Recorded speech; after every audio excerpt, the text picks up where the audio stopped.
1228 খ্ৰীষ্টাব্দৰ আঘোণ মাহৰ 16 তাৰিখে মুংমাওৰ পৰা আহি ব্ৰহ্মপুত্ৰ উপত্যকাত উপস্থিত হৈ চৰাইদেউত ৰাজধানী পাতি আহোম ৰাজ্যৰ পাতনি মেলাৰ সময়ত টিপামৰ পৰা কলিয়াবৰলৈকে সমগ্ৰ অঞ্চল আছিল জলমগ্ন। তাকে দেখি তাইসকলে ক'লে, খাও খাম। খাও মানে পানী, খাম মানে পথাৰ। কালক্ৰমত এই খাও খামৰ পৰা আও খাম আৰু আও খামৰ পৰা হলগৈ আখাম বা আসাম। স্বৰ্গদেউ চুকাফাৰ নেতৃত্বত ঠন ধৰি উঠিল জাতি জনগোষ্ঠীৰ সংমিশ্ৰণেৰে বৃহৎ অসমীয়া জাতি।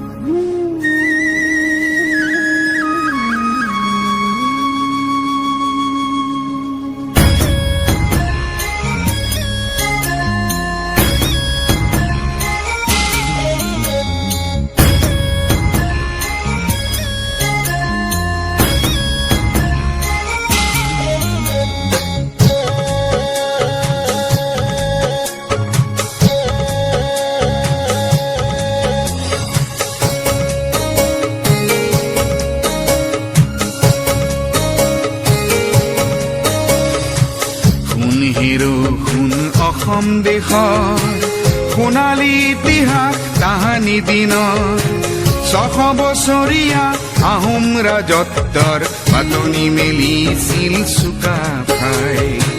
শুন অসম দেশৰ সোণালী ইতিহাস তাহানি দিনৰ 600 বছৰীয়া আহোম ৰাজত্বৰ পাতনি মেলিছিল চুকাফাই।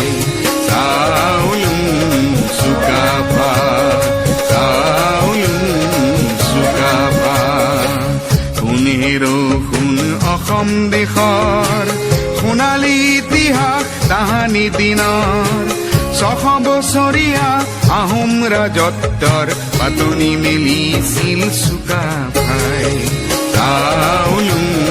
চুকাফা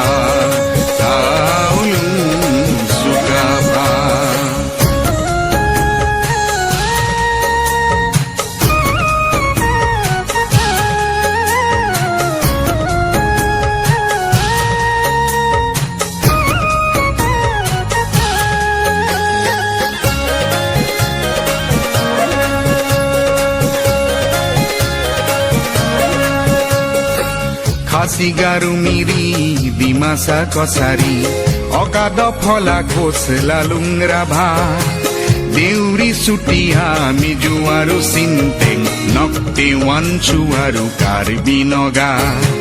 খাচিগাৰু মিৰি ডিমাচা কছাৰী অকাদ ফলা কোচ লালুং ৰাভা দেউৰী চুতীয়া মিজু আৰু চিন্তেং নক্তে ৱানচু আৰু কাৰ্বি নগা। মন পাখান্তি বড়ো মৰাণ বৰাহী কাগি নাপাতানি বুকুতে সাবতি মুন্দুন চুন খাম তেওঁৰ দেশৰে নাম পাটকাই পূবতে আছিল।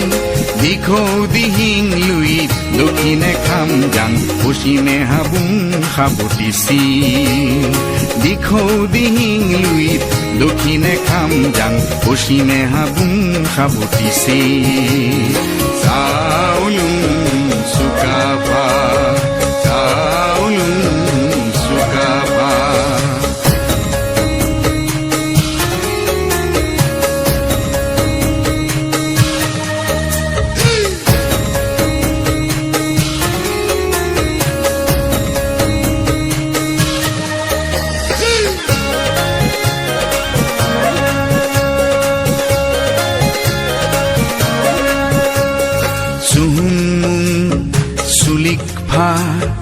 গড় গয়াৰু খোৰা ৰজা ৰুদ্ৰ গৌৰী উদয়াদিত্য শিৱ সিংহ আৰু ৰাজেশ্বৰ প্ৰতাপ পুৰন্দৰ চন্দ্ৰ প্ৰমথ জয়ধ্বজ আৰু চক্ৰধ্বজ প্ৰমত্ত সিংহ কমলেশ্বৰ প্ৰচণ্ড প্ৰতাপী গদাধৰ প্ৰচণ্ড প্ৰতাপী